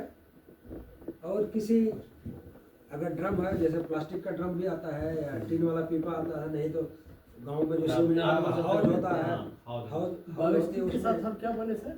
बाविस्टिन के साथ हम क्या बोले? बोरोस्टिन और फार्मलिन, वहाँ लिखा हुआ है। फार्मलिन जो पहले बताया था वही फार्मूला, दवा वही है। दोनों को कितना कितना मिलाना है? 100 लीटर पानी में 7 ग्राम रोगास्टेन और 100 मिलीलीटर फार्मूलिन, इन दोनों को 100 लीटर पानी में घोलना है। और ऐसे बर्तन में 100 लीटर पानी रखा जाएगा, अगर 200 लीटर क्षमता वाला ड्रम है तो उसमें 100 लीटर पानी रखेंगे, आधा पानी। अगर पूरा फुल भर देंगे तो पानी बह जाएगा, जब भूसा भिगाएंगे तो इसलिए आधा पानी डालना है। 200 लीटर क्षमता वाला ड्रम, उसमें 100 लीटर पानी, ये दवाई मिलानी है। और उसमें करीब आपको मुश्किल से 10 से 15 किलो के बीच में ही भूसा भीग पाएगा 100 लीटर में। 100 लीटर पानी में 10-12 किलो भूसा भिगा सकते हैं। आमतौर पर जो हमने देखा है कि जो गेहूं का जो बोरा आता है, गेहूं जिसमें भरते हैं 1 कुंटल, है ना, 1 कुंटल का बोरा आता है ना, उस बोरा में जब भूसा भरेंगे तो शायद मुश्किल से ऐसे 10-15 किलो के बीच में ही भर पाता है भूसा। तो 1 बोरा भर दो तो 1 बोरा भूसा ड्रम में डुबा सकते हैं। बोरा में भर के ही डाल देंगे सर। बोरा में भर के ऐसे ही डुबा दो पानी में, हाँ वही तो है। सबसे आसान है। आसान, अगर ऐसे पानी में भिगा देंगे तो फिर छानना पड़ेगा उसको। छानना पड़ेगा फिर। तो हम लोग यही करते हैं कि गेहूं के जूट वाला जो बोरा है उसमें भरते हैं और उसको ऐसे ड्रम पे डुबा दिया, ड्रम में पानी में डुबा दिया, आसानी से डुबा रहे हैं। और वैसे पानी थोड़ा भूसा जब तक सूखेगा नहीं पानी, वो लगा ऊपर आ जा रहा है, तो उसको करते हैं कोई पत्थर लगा के दबा दो ताकि उसमें डुबा रहे। और फिर उस ड्रम को किसी पॉलीथीन से, या ढक्कन है तो अच्छी बात है, नहीं ढक्कन है तो पॉलीथीन से ही उसको मुंह उसका ढक करके रस्सी से बांध दो ताकि फार्मिंग उड़े नहीं। ठीक हो गया बात? वो आपको जैसे शाम को आपने भिगा दिया तो रात भर भिगा रहने दीजिए। अगले दिन सुबह उसका घोल में से भूसे को निकालिए बाहर और किसी पक्के फर्श 24 घंटा या 12 घंटा सर? 24 घंटा या 12 घंटा? वो रात भर भिगा दो, करीब मान करते हैं 18 घंटा, 18 से 20 घंटा भिगा। आप शाम को अगर 3-4 बजे भिगा देंगे, अगले दिन सुबह 9 बजे निकालेंगे तो इतना समय हो जाएगा, है ना। तो उसको किसी पक्के फर्श पर भूसे को आप निकाल के फैला ताकि उसमें जो अतिरिक्त पानी है वो निकल जाए। तो कैसे भी कर दो, कुल मिला पानी निकालना, अतिरिक्त पानी निकालना। और निकालने के लिए हम जो देखते हैं,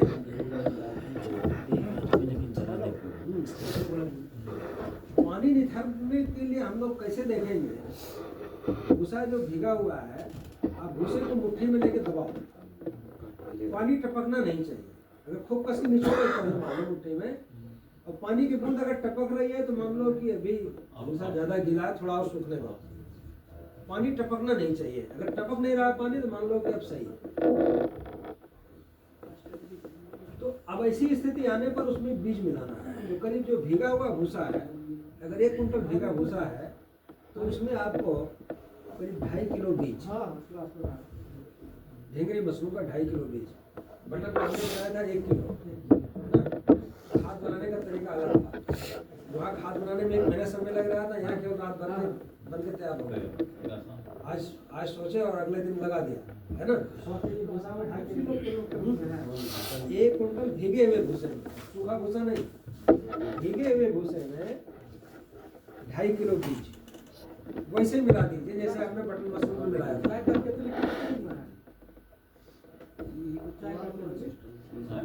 बादल तो ही लग रहा है चाय वाला कुछ पूछ रहे हैं कोई? 12 नंबर रूम में होगा।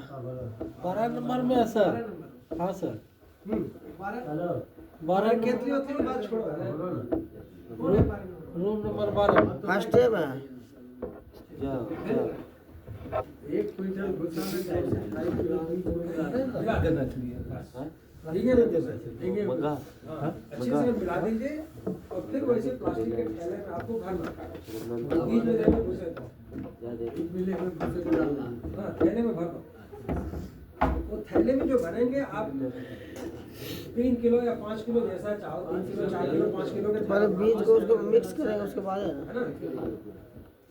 अभी जैसे दिखा भी रहे थे फोटोग्राफ में, तो वैसे ही थैले को ले करके या तो रैक पर रख दो या लटका दो जैसा आप चाहो। अच्छा जो पॉलीथीन है सर नहीं एकराम बिया हुआ नहीं छेद कर रहे हैं, बीज मिलाने के बाद थोड़ा कुछ छेद कर रहे हैं ताकि बीज दरा कहाँ पर है रेस ध्यान बीज दिया मिलाने के बाद चारों तरफ छेद कर रहे हैं, बिल्कुल ठीक है। हाँ बीज मिलाने के बाद छेद करना और ठीक है वही प्रोसेस है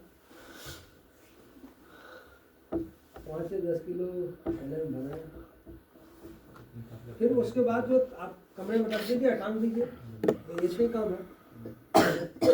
अब उसमें कैसे लगने लगेगा आपको कि वही कवर जाल भूसे में धीरे धीरे फैलेगा, सफेद सफेद दिखने लगेगा।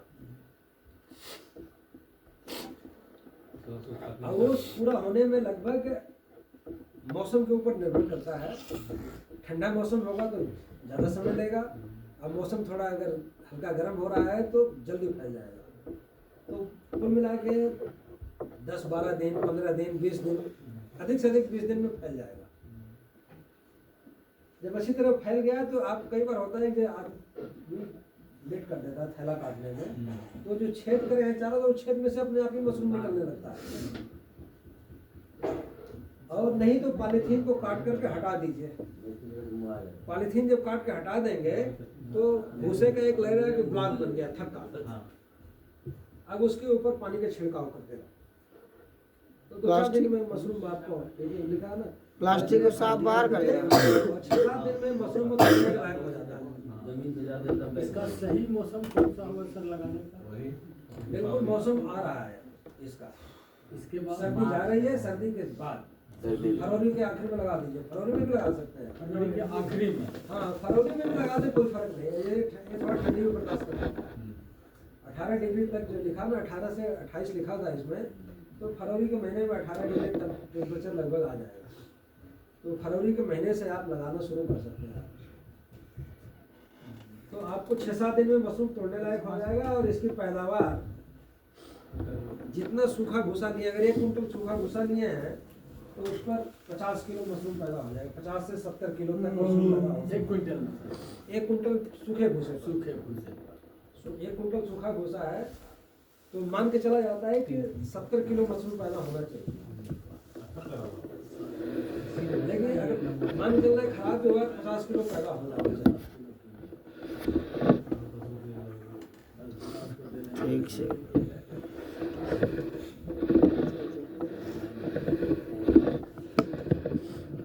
ये मशरूम है जो गर्मी के मौसम में उगाया जाएगा।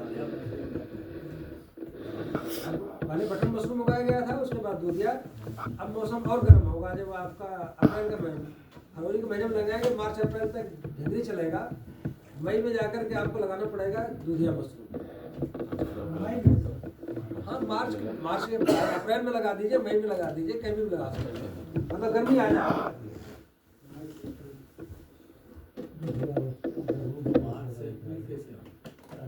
इसको उगाने का तरीका जो है, ढींगरी मशरूम और बटन मशरूम का मिला जुला है। इसकी खेती बिल्कुल ढींगरी मशरूम के तरीके से करते हैं। ये कौन महीना में होगा सर? ये आपको अप्रैल के महीने से इसकी खेती शुरू कर सकते हैं और मई, जून, जुलाई, अगस्त तक ये चलता रहेगा गर्मी में। और इसको उगाने का जो तरीका था बिल्कुल ढींगरी की तरह करना है, जो वैसे ही आपको पानी में भिगाना है भूसे को। ऐसे ए अरुणा हाँ गुलाब है, बिल्कुल उसी तरीके से करना है। दूसरा एक तरीका ये था गर्म पानी था ना, तो गर्म पानी को चालू कर दिया, हमने दवा करे थे, बिल्कुल दवा नहीं लगानी है, गर्म पानी में उबाल दें उसे। क्वालिटी चाहिए, गेहूं का भूसा से होगा या धान का भूसा? दोनों को होता है। धान वाला एक्चुअली थोड़ा सा भूसा जो है बहुत साफ हो जाता है, साइज का नहीं मिलता है सर। हाँ तो गेहूं का भूसा तो अच्छा ही है, एकदम एक साइज लेकिन धान के पुआल पर भी हो जाता है, या दोनों का मिश्रण भी कर दो, टुकड़ा काटना पड़ेगा, मशरूम की ऐसा कुछ नहीं है, ऐसा कुछ नहीं है। हाँ थैला भी जो ना साइड पर रहता तो आपको यहाँ जो बताया गया था इसमें लिखा है गर्म पानी हिंदी में भी कर सकते हैं, यहाँ भी कर सकते हैं। रासायनिक विधि ज़्यादा अच्छा हमें लगता है क्योंकि उसमें झंझट नहीं है। इसमें गर्म पानी में उबालना है, 1-8 किलो 2 किलो भूसा 10 किलो तो उबाल सकते हैं। यहाँ तो 4 कुंटल भूसा उबालना होता है, इसलिए रासायनिक विधि से आ जाते हैं। तो जैसे ढींगरी में आपको बताया गया था कि 7 ग्राम रोबस्टिन, 100 मिलीलीटर फार्मूलिन, उसी फार्मूले पर इस भूसे को उपचारित करो, अतिरिक्त पानी को निथारिए, बीज मिलाइए। इसमें चोकर भी लिखा है, चोकर अगर मिला देते हैं, चोकर मिलाने से पैदावार थोड़ी बढ़ सकती है, लेकिन कोई जरूरी नहीं, चोकर मत भी मिलाओ, कोई गेहूं का गेहूं का चोकर।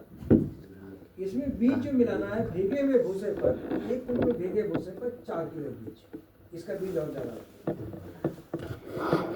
4% की दर से बिजाई करिए, और बीज मिलाने के बाद वैसी पॉलीथीन के थैले में भरिए और कमरे में ले आके रख दो। लटका के रखना इसको ठीक नहीं कि उसमें मिट्टी डालना है। अब यहाँ पर जो है बीज फैल जाएगा, करीब 20 से 40 दिन लिखा, लेकिन थोड़ा ज़्यादा है, 20 दिन 25 दिन में फैल जाता है। इसमें भी बैग में लेकर लटका सकते हैं सर क्या? लटका सकते हैं, इसमें केसिंग मिट्टी पड़ेगी। अब यहाँ पर जो बीज फैल गया, तो जैसे बटन मशरूम के केस में, बात सुन लो पहले, फिर डिस्कस करेंगे। इंजीनियर वहाँ पे जैसे जब बीज फैल गया, तो जैसे बटन मशरूम के केस में हम लोग थैला खोले थे, उसमें केसिंग मिट्टी डाले थे, वही अब काम यहाँ करना है। जो वहाँ केसिंग लिखी है ना, वैसे ही केसिंग बनाना है, और बीज फैलने के बाद उसके ऊपर सतह पर केसिंग मिट्टी वैसे ही डालना। इसीलिए हम कहे कि इसका तरीका जो है ढींगरी और बटन का मिला जुला रूप।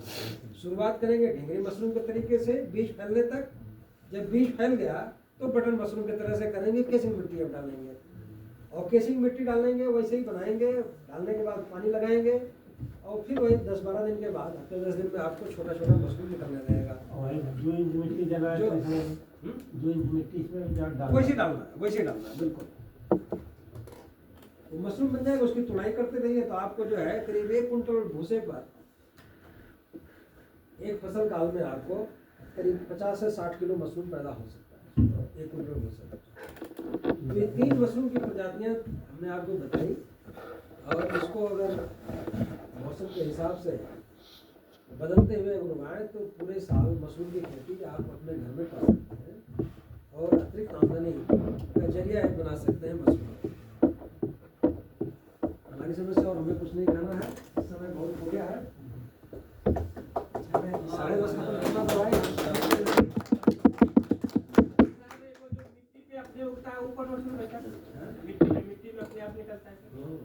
अपने आप जो मशरूम उगता है वो तो बहुत सारे मशरूम है।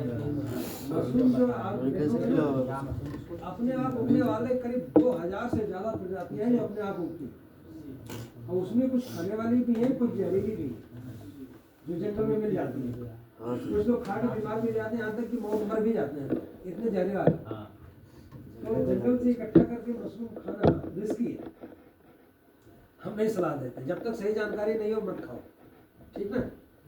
और अभी कोई पूछ रहे थे कि कीड़े बीमारी, तो देखो कीड़ा बीमारी तो सबको लगता है, ऐसा कोई नहीं है कि किसी को नहीं लगेगा। मशरूम भी ऐसी फसल है, इसमें भी कुछ कीड़े बीमारियां लगती हैं, लेकिन उसके लिए तो भाई ट्रेनिंग आप लोगे तब तो। समय तो हमको 1 घंटा मिला है, क्या क्या बताऊंगा मैं लेकिन फिर भी एक चीज़ ये कहना है मेरे को, दूसरी जो फसल हम लोग उगाते हैं उसके तुलना में कीड़े और बीमारियों का प्रकोप मशरूम पर कम होता है। खास तौर से अगर देखें जो हम फायदा जो बता रहे हैं मशरूम उगाने के लाभ, उसी के कड़ी में था। अगर हम दूसरी जो फसल उगा रहे हैं, चाहे सब्जी उगा रहे हो या धान गेहूँ उगा रहे हो, खुले खेत में हो रही है, वहाँ कीड़ा भी आसानी से चला जाएगा, बीमारी भी आसानी से चली जाएगी, क्यों रोक टोक नहीं है। जंगली जानवर भी जाकर नुकसान कर जाता है, बंदर आएगा वो भी नुकसान करता है ना। और दैवीय आपदा आगे ओला पड़ गया, वो भी नुकसान कर देती है। मशरूम की फसल चूंकि हमारी कमरे के अंदर है, कोई कीड़ा भी आएगा तो पहले उस दीवार से टकराएगा, है ना। जब तक आप खिड़की और रोशनदान बंद रखेंगे तो आसानी से कीड़ा नहीं घुस पाएगा। तो प्रकोप होने की ऐसा नहीं कि नहीं होगा, वो लेकिन कम होगा दूसरे की तुलना में। वैसे दैवीय आपदा ओला पड़ गया, बाहर की फसल तो बिल्कुल चौपट हो जाएगी। ये चूंकि घर के अंदर है, छत है इसमें, तो आपकी सुरक्षित है फसल, उसमें खराब होने के चांसेस है बात ना। तो कीड़े बीमारियां या कुछ इस तरह की चीज़ें लगती हैं, लेकिन उस कौन सी बीमारियां हैं उनसे बचाव के क्या तरीके हैं उसमें सर करने के लिए भाई प्रशिक्षण अलग से लीजिए। मतलब धूप नहीं लगना चाहिए, लेकिन मतलब हवा आना चाहिए बस। हवा चाहिए, हवा और रोशनी आने के लिए अगर जैसे ये कमरा है, इस कमरे में अगर हम लोग कर रहे हैं तो खिड़की और रोशनदान को दिन में, हाँ जाली नुमा बना दे, जाली लगा दे तो अच्छा है कि उसमें कीड़े ना घुसने पाए। खिड़की खोलें तो ताज़ी हवा आ जाए, कीड़े न आने पाए, जाली लगाना चाहिए। और जाली लगाने के लिए आप तो भाई जैसे इसमें देखेंगे शायद लगी है जाली, ऐसी जाली भी लगा सकते हैं। और नहीं तो सस्ते में काम चलाने के लिए अगर पुरानी मच्छरदानी, फटी मच्छरदानी के टुकड़ा वो लगा दो, हाँ ओके। और वो भी नहीं मिल रहा है तो गांव में धोती या साड़ी है वो भी उसी का टुकड़ा उस पर लगा दो, है ना। तो उससे होकर के हवा तो आ जाएगी, कीड़े वगैरह रुक जाएंगे, ठीक है बात, और रोशनी भी आ जाएगी। कुल मिला के 24 घंटे में मशरूम को कुल अधिक से अधिक 3-4 घंटे के लिए खिड़की और रोशनदान खोलना है ताकि वो ताज़ी हवा और रोशनी ले ले, बस इतना ही चाहिए। 24 घंटे में 3-4 घंटे खोलो खिड़की रोशनदान, बस फिर बंद कर देंगे। खोलने का समय जब आप मशरूम में पानी लगाने जाओगे, मशरूम तोड़ने जाओगे, है ना, ये सब करेंगे काम में, उसमें जो समय लगेगा उतने ही समय में पूरा हो जाएगा। जब आप काम करेंगे